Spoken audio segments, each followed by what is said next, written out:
It's also about equity, because tailpipe emissions disproportionately impact communities of color and lower income communities that tend to live nearer to heavily trafficked roadways and routes, which means that we have a chance to drive health equity as well as economic development through the right kind of climate action. And we are about to make a historic step towards supporting that at the federal level. We see here how state and local, private, and philanthropic partners are already at work creating our transportation future. It's time for the federal government to step up and do its part too. And with the bipartisan infrastructure deal moving through the Senate as we speak, with leadership and support from members of the House like Representative Bordeaux, we see an opportunity to supercharge, pun intended, the transportation future of this country. An electric vehicle network like the one that is right here, the largest in the region, but fitting that into a nationwide network of over 500,000 charging stations. Electrifying school and transit buses so that we can protect kids from pollution and save school corporations and districts money as we go. To support transit, with the biggest investment the federal government's ever made in transit to reduce congestion and, again, to contribute to the emissions challenge. And so much more from a support for rail and ports to what we can do for airports in a region that is served by one of the great airports in the country. We're so proud of what we can do. Something that for Georgia alone means $1.5 billion for public transportation, $135 million for electric vehicle charging infrastructure, and more for roads and bridges and all the other things we count on every day. So I can't think of a better place to be right now to help tell this story, to help illustrate both the need and the opportunity. And I was just delighted to get a look for myself. We'll take questions in a moment, but I want to turn it over to Representative Bordeaux, who, again, I thank for encouraging me to come here and see it for myself. Congresswoman. All right. Well, Secretary Buttigieg, so good to have you here. Thank you to all of you for showing up. I'm so glad you came, yes, outside the perimeter. We have a lot to show you here, and we really do have a lot of interest in transportation and the transportation bill that's going through now. And really one of the first things I started working on after I was elected, I'm a member of the Transportation Infrastructure Committee. I am co-chair of the New Dems Infrastructure Task Force. And I actually also sit on Problem Solvers, which is that bipartisan group that has been working so hard to come up with a bipartisan transportation solution. So all of this really has been front and center in my agenda for this community. And what I tell everybody is we, much like the Secretary was talking about, we are in a position here to do well by doing good. We know that one of the major barriers to economic development in our community is the congestion and the difficulty of moving around in our community or getting into and out of this community. And so that investment in infrastructure is going to be so important for economic development. Also, as we see here with Mayor Mike Mason's and Peachtree Corner's really innovative Curiosity Lab, we are in a position to do well economically because we have this business seeds here around innovative technology in transportation. Georgia's positioned around the manufacturing of electric batteries, around solar panels, things like that. So we also have economic development opportunity around the innovation that's going to be part of the green economy of the 21st century. But we're also going to do good by this. What we know is we need to tackle the existential threat of climate change, and this is going to help a huge amount with that. And so things like greenways, bike and pedestrian trails, the electric vehicles, all of that will help us tackle that crisis. And it's also going to help us with justice, social justice issues, ensuring mobility, that people are able to get around our community. When I talk to doctors, it's interesting. I think I'm going to be talking to them about health insurance. But actually one of their top concerns is their patients actually can't get to them because they don't have a way of moving around our community. And so all of that is so important. All of this feeds not only into that overall bipartisan infrastructure package that I have been advocating for, but also into my initiatives around Future Fit the Suburbs. And those are a series of initiatives to promote bus rapid transit, express lane transit, regional greenways like the innovative Chattahoochee River Greenway, innovative technology like we see in this area and with the Ray, where they're installing solar panels in the roads and in the right-of-ways to help charge our electric vehicle infrastructure. infrastructure, as well as into smart technology around water. So I am so appreciative that the Secretary is here to take a look at what we're working on in our community. I'm also very appreciative we have the Commissioner of GDOT here, my friend Russell McMurray, and look forward to hearing what you have to say about what we're doing with transportation going forward. Thank you, Representative. It is an exciting time in transportation. We're on the heels of the largest bipartisan investment in transportation infrastructure in this nation's history. And that is a good thing for all of us because it will affect, as you heard from the Secretary, all modes of transportation and the most historic levels of investment that this nation has ever seen. And that is critical for things such as sort of the mundane state of good repair to providing expansive opportunities, again, across all modes of transportation, no matter what it be. So there is a lot of things to be excited about, literally, as the Senate is looking and taking action over the weekend to move things forward. So what an exciting time to be in transportation. But one of the things that excites me the most, beside this historic investment level that's really going to move the nation forward, is the technology aspect that's being so transformative in transportation, of which I think is probably the most transformative since the invention of the car, in fact. And here, being at Peachtree Corners is a great example of how that technology is changing transportation for all of us, across all modes, in fact. And I'm super excited that Georgia plays a big role in the deployment of electric vehicles, as we have so many companies that are in the EV manufacturing market, starting with SK Innovations that will be making batteries for electric vehicles going forward, which has certainly reduced greenhouse gases emission and certainly makes Georgia a more desirable place to live. Companies like Helix, who is a EV charging system support company, and many others. But let's not forget our car manufacturers like Kia Motors in the west part of the state. And let's not forget Bluebird, which probably all of you have ridden in a Bluebird bus going to school at some point in your life, that are now making electric school buses here in Georgia. In fact, Georgia is so focused on EV that just recently there was the announcement of the Electric Mobility and Innovation Alliance, a partnership between public and private companies, between power companies, nonprofits, education, and the like, all to come together to promote and move Georgia forward in the EV community and making sure that we have the supply chain necessary to move this nation forward as well, not only for Georgia.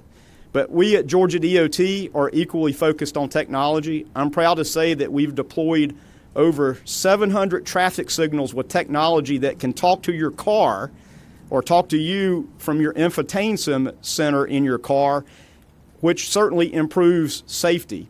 But our plan is to deploy over 2,600 of these signals across this great state that we know benefit safety, efficiency, so that cars are more efficient, not sitting there in traffic, transit priority, that transit moves more effectively and efficiently. And we've even partnered with our Port Authority to look at freight movement such that the freight coming out of the Port of Savannah is not only safe, but can be more efficient as well. So we've got a lot going on in technology across Georgia. It is a great day for transportation. It's great that Secretary is with us today. And Secretary, thank you for keeping Georgia on your mind. And now I'd like to introduce the chairwoman of this great county of Gwinnett County, Chairman Hendrickson. Thank you, Commissioner McMurray, and thank you, Secretary, for joining us here. Gwinnett County is the second most populous county in the state of Georgia, and right now we are sitting in the most populous city in Gwinnett County.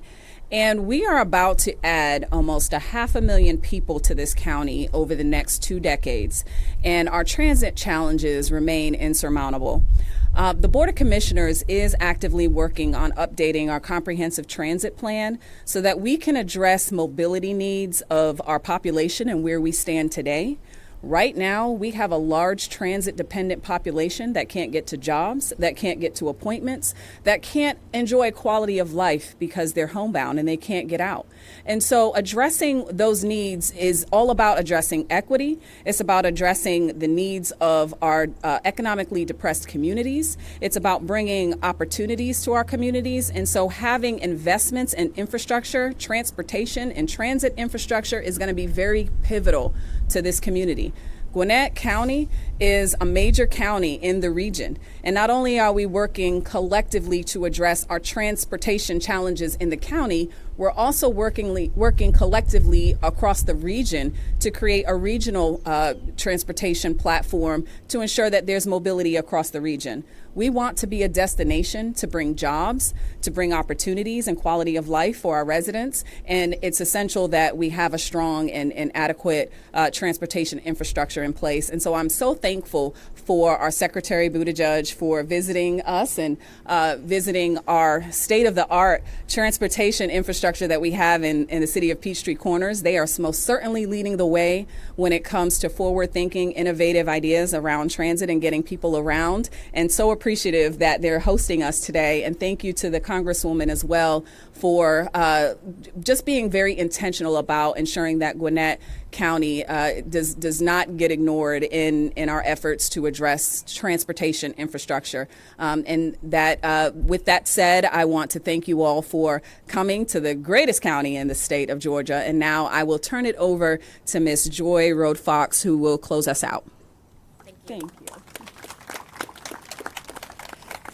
Good afternoon. I am Joy Road-Fox, the CEO of a 45-year-old second-generation woman-owned construction program management firm. It's no secret that small business owners tend to be highly driven, motivated, and incredibly sleep-deprived because we're always looking for opportunities to safeguard our businesses and our employees. At a time such as this, we look for leaders who understand the challenges that small business owners face. We look for leaders who have ambitious vision to create change. We look for leaders who are passionate about creating business opportunities, job opportunities, and addressing equity.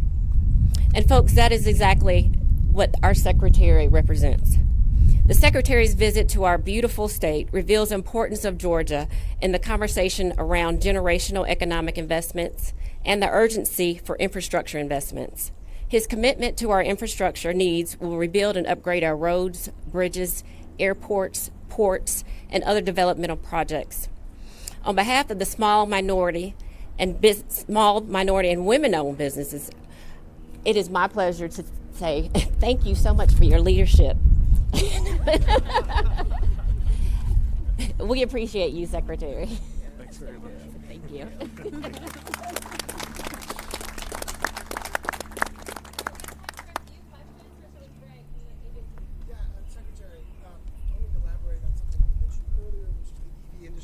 Georgia's trying to be a dominant player in that with the SK right up the street. Talk about how this infrastructure bill will help position Georgia in the EV industry in the future.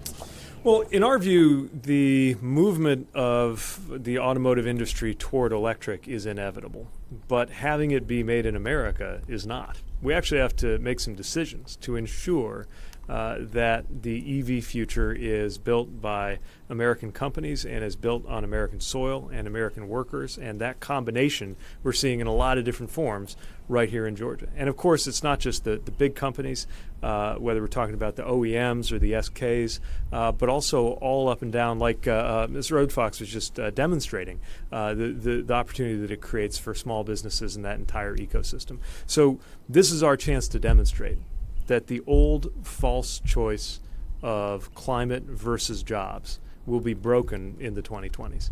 And with the funding that is in this infrastructure deal for more charging infrastructure, as well as some of the other policies that we think will come soon with Congress, we have an opportunity to ensure that we do capture that EV future here in America, while also making sure that we see to the other thing that is not inevitable, which is that we get there before it's too late.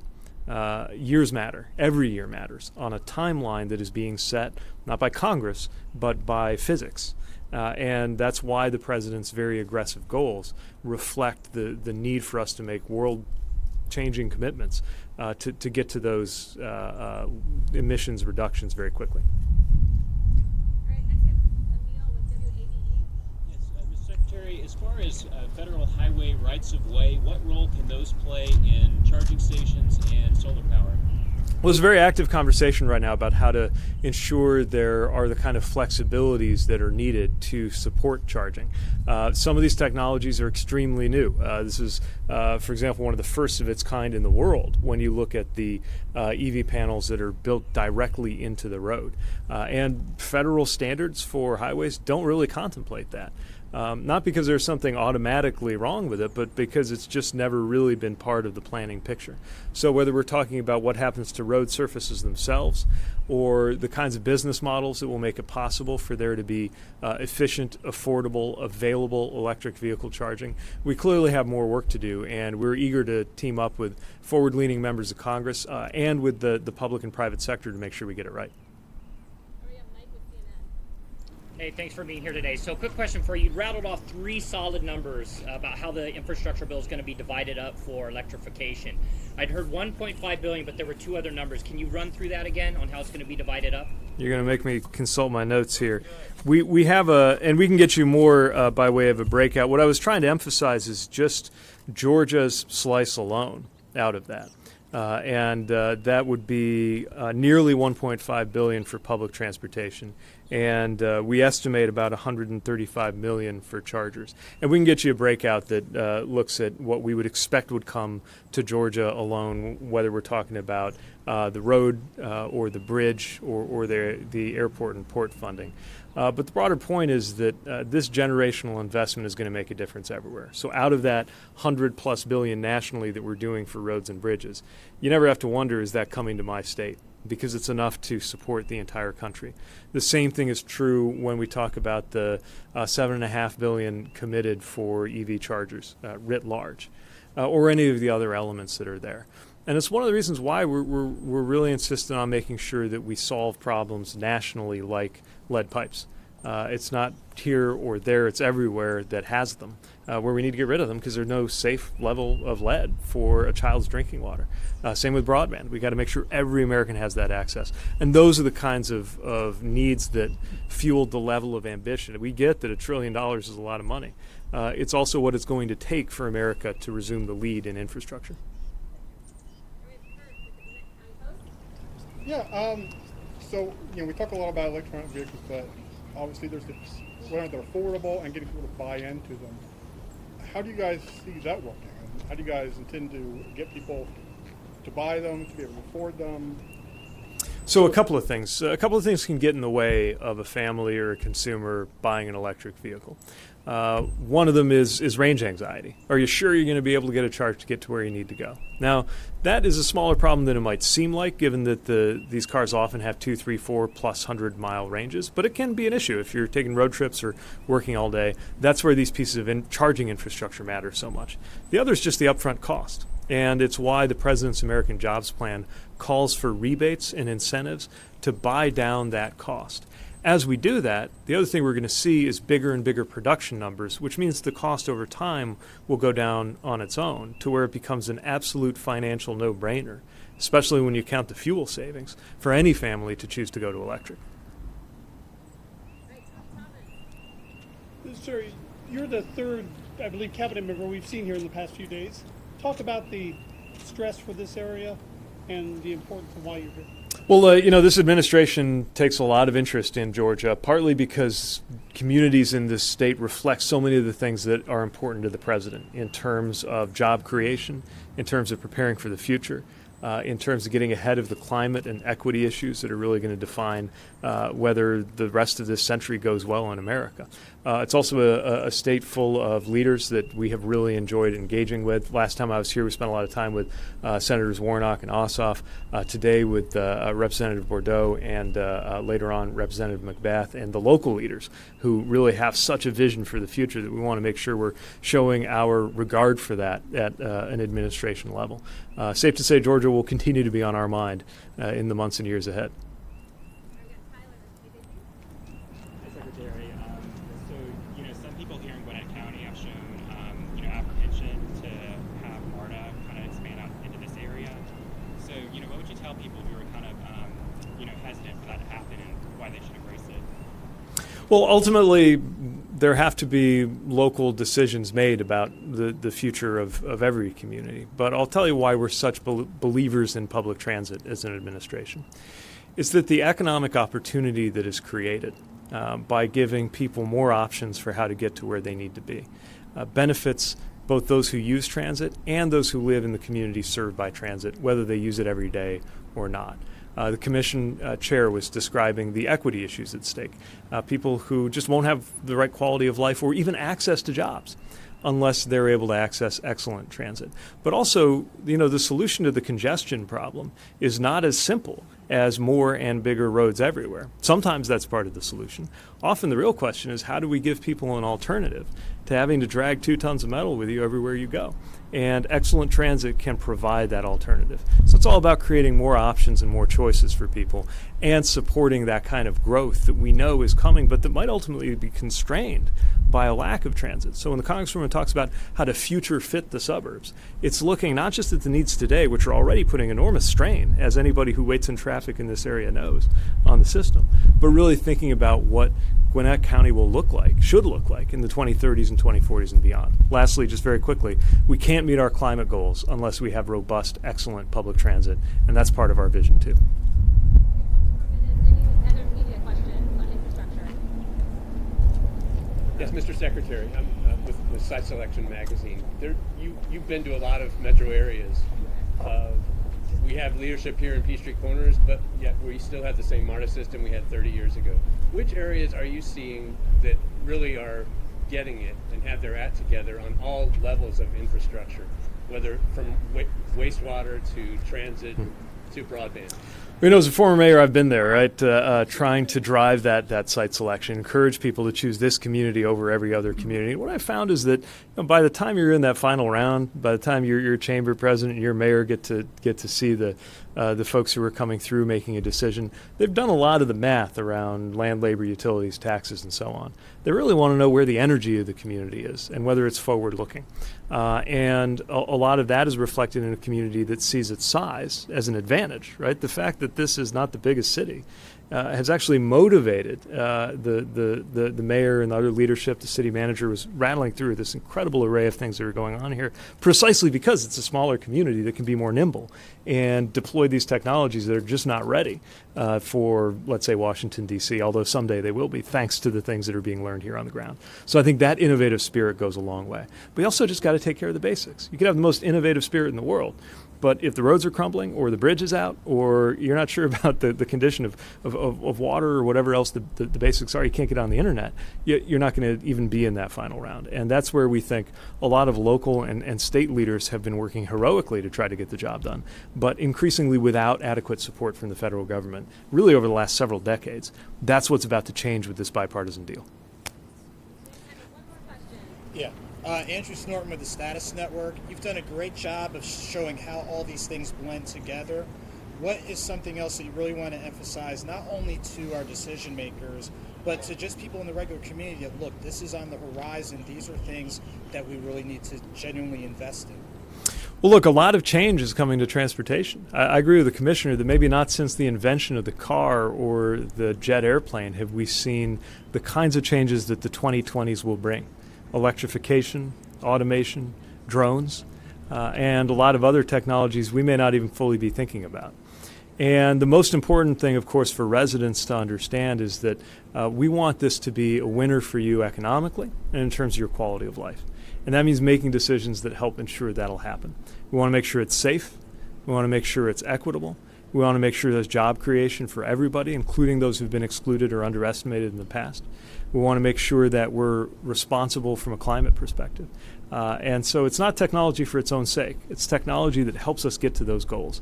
And wherever we can support it, we're going to do that with federal dollars where it's appropriate, and also just with opportunities to encourage people doing good work on the ground, like what we've seen today.